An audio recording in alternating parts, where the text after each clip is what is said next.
Hello, everyone. My name is Barry, and I'd like to ask for a few moments of your time. I'll try not to bloviate at length, as I have a predilection to do sometimes. Um, okay, I am a paraplegic. I'm paralyzed from T3 down. I'm in a wheelchair, and I live in a nursing home.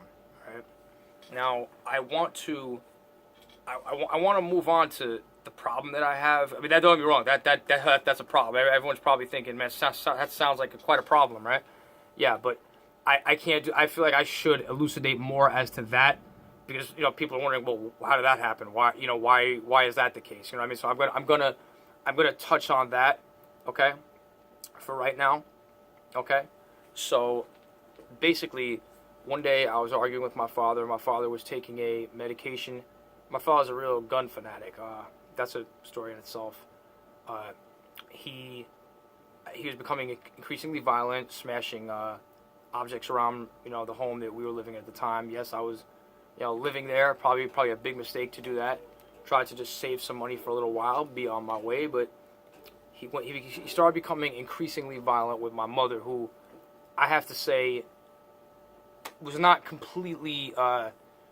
They were arguing against each other, but I think when you saw how, I think it was patently clear that he was becoming very violent. And so at one point, I was yelling too because I'm being yelled at. I'm being threatened. Hey, I'm gonna do this. I'm gonna do this. I'm gonna do that. He's threatening my mother. I'm becoming loud too. I'm becoming very obstreperous as well. I'm not denying that. But what happened was he snuck up on me and shot me. Okay, I hit the ground. I called 911 on my own. They came, and it's funny when you call 911. I did it like I was ordering food. You know what I mean? Like I was like, yeah, I'm at so and so. Is my address? Okay, all right. See you in a little bit. And oh no. They're telling me stay on the line just in case like he finishes me off. Like they want to have it like on tape or whatever. Which I thought he was gonna do because you're standing above me with the gun. I'm just like, hey, I can't feel my legs. You might as well do it. But we went to court. I testified against him because this is a man who had expressed a fantasy to shoot up a playground with black children of school age in it.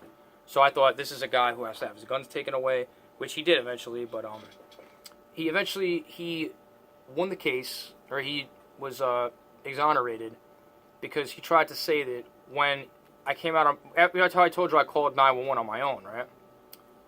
Basically, I had my phone in my pocket. Just that was auspicious to me. I guess depending on your point of view.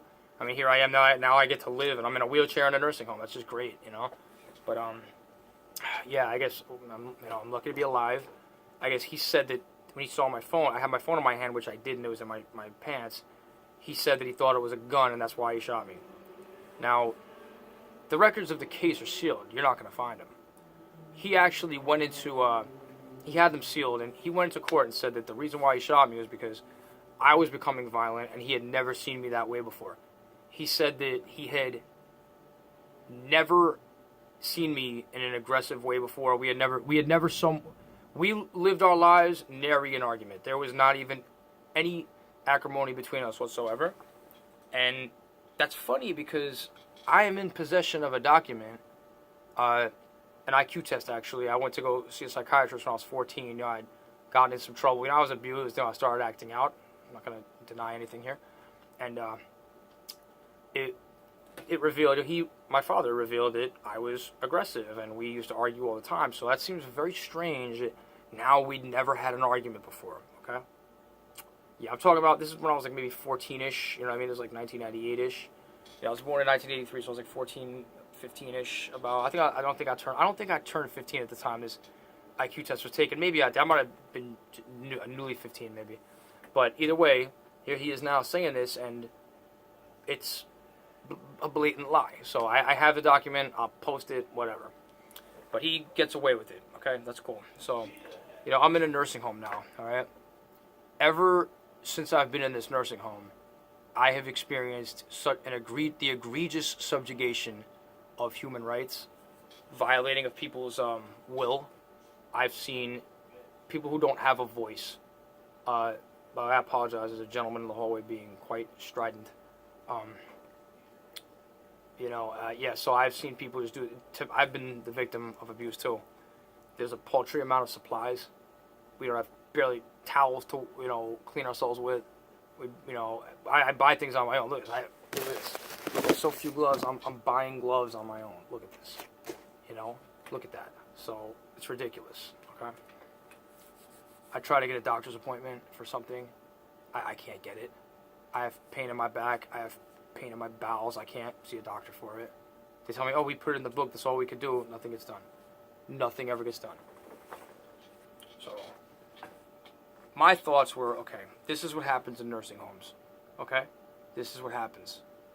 That's just it. It's an intrinsic aspect of nursing homes. I need to get out of here. And maybe I can help people once I'm out of here. Okay?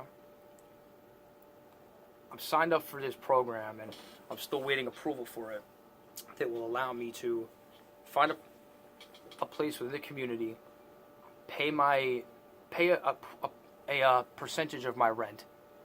That'll be covered. Basically, it's a program, okay?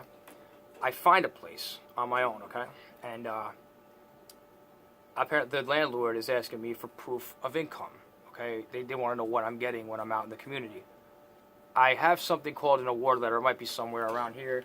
I might even have do I have a copy here? Who knows? I have something called an award letter. I don't know if I have it on me now, but I have something called an award letter. Look at this.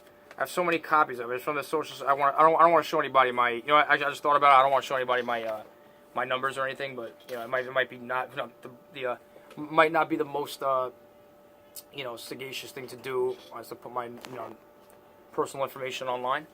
But I have so many copies of this document. It shows being in this nursing home, they take the preponderant amount of the money I have allocated to me from Social Security.